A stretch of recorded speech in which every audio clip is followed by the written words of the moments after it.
Hello guys, ngayong araw magtatanim ako ng mais. Ayan, oh. Tingnan nyo guys, ito yung seedlings. Yung seedlings. Sama na siya. Kasi maganda pag seedlings.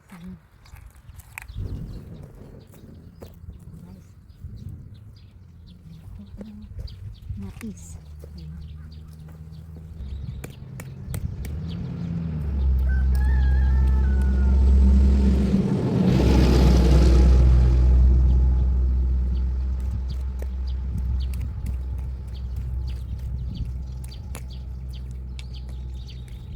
Ayan, kasi guys, mahal dito ang mais. Kaya kailangan may tanim ka. Para hindi ka nabibili.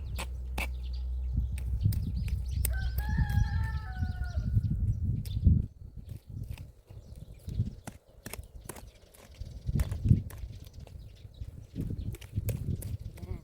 Kasi pag seedlings, madali lang po siya. Ayan. Parang hindi siya. Sigurado ka. Ayan.